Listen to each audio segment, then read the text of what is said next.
La generación del 80. La presidencia de Julio Argentino Roca abrió un periodo de profundas modificaciones en el país. Los hombres que participaron en ese proceso de reestructuración interna, agrupados históricamente hoy bajo el rótulo de generación del 80, imprimieron sus pensamientos y un sello particular a todas las actividades del quehacer de la nación en el periodo 1880-1916, el periodo de la oligarquía porteña.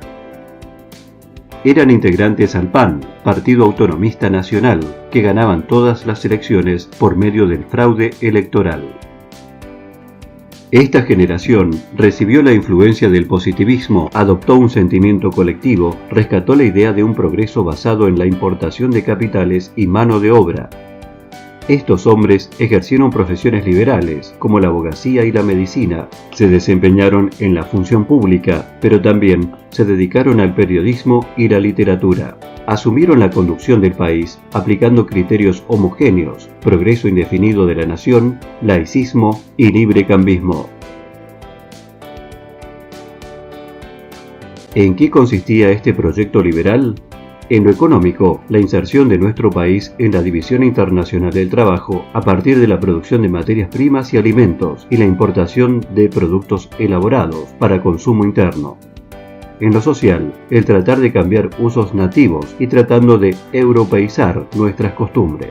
Y en lo político, la conformación de un Estado moderno a partir de instituciones a imitación de la Europa de fin de siglo, con el propósito de ofrecer garantías a los capitales extranjeros que invertían en nuestro país.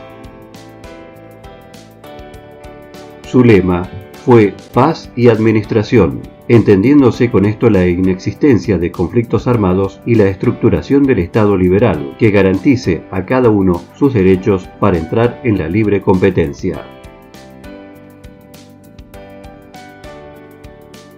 El proceso inmigratorio.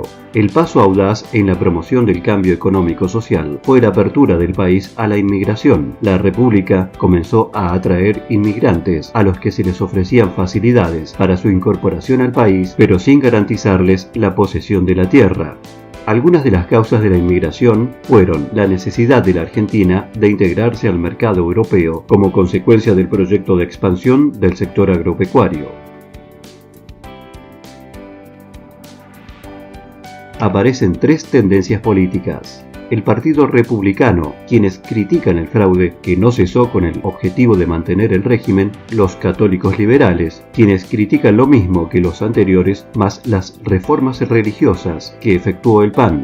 Los mitristas, quienes piden mayor pureza y transparencia electoral, pero por otro lado, identificados también con el orden económico reinante.